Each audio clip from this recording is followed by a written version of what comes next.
po'y isang magandang araw, kaibigan. May aaminin po ako.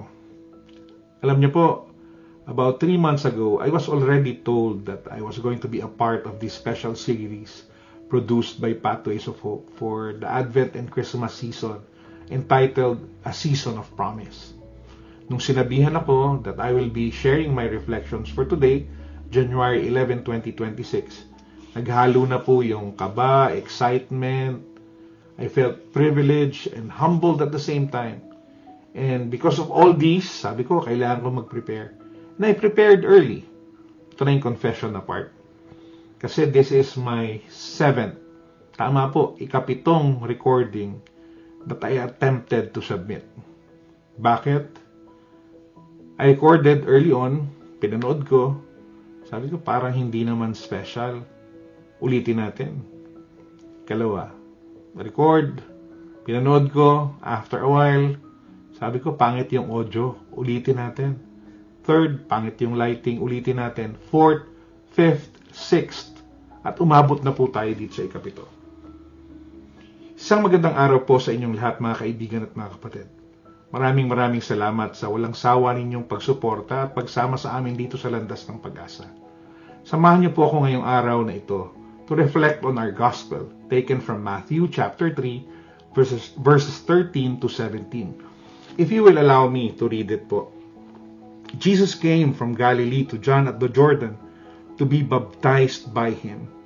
John tried to prevent him, saying, "I need to be baptized by you, and yet you are coming to me?" Jesus said to him in reply, "Allow it now, for thus it is fitting for us to fulfill all righteousness." Then he allowed him. After Jesus was baptized, he came up from the water, and behold, the heavens were opened for him, and he saw the Spirit of God descending like a dove, and coming upon him. And a voice came from the heavens, saying, "This is my beloved Son, with whom I am well pleased."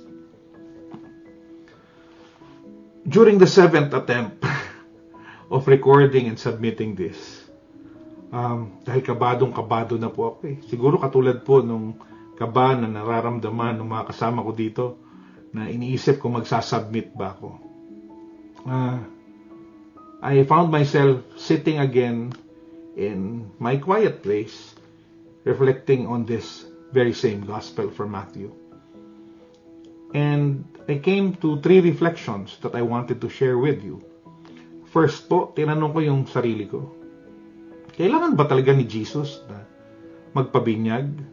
Maski nga si San Juan, tinanong siya, di ba dapat ikaw ang magbinyag sa akin at hindi ako magbinyag sa iyo?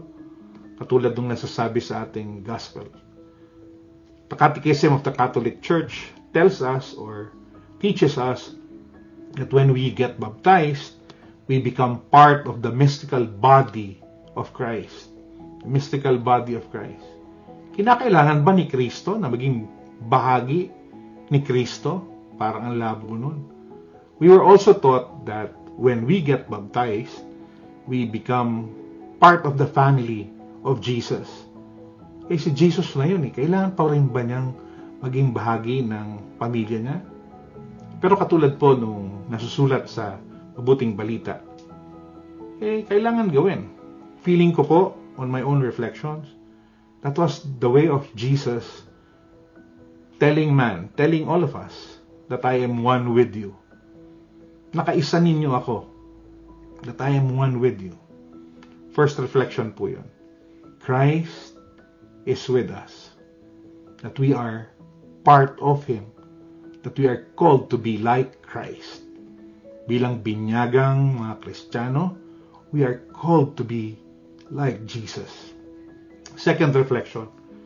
Katulad po doon sa pag-prepare ko itong reflection na to, na umabot ng 7. Sometimes we tend to focus on the extra. The extra, kailangan ganito bago ako lumapit kay Kristo. Kailangan maayos na yung buhay ko bago ako magsilbi sa Panginoon. Kailangan perfect na ako bago ako maging isang tunay na Kristiyano. Sometimes we focus on the wrong things. For today, January 11, 2026, bagong taon, unang buwan, we are being invited to go back to the very core of this invitation. The invitation to be loved by Christ. Hayaan po natin ang Panginoon na mahalin tayo. Mahalin ka. And my third reflection that I wanted to share with you,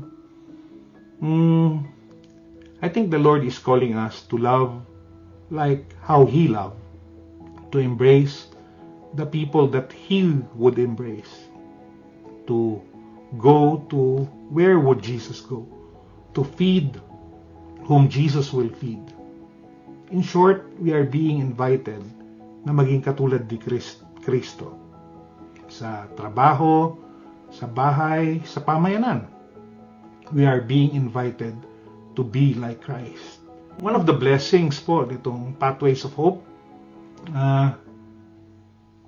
yung mga nagbabahagi po dito belong to different communities, different ministries. Pero this is a venue for us to come together as one in Christ. Tandaan niyo po, yung kalaban, kinakabahan every time we come together. After all, in Jesus we are called to gather. We are one in Christ. A blessed, belated Merry Christmas, a belated Happy New Year, Happy Three Kings, advance Happy Valentine's Day. Mula po sa bumubuo ng Pathways of Hope, God bless you.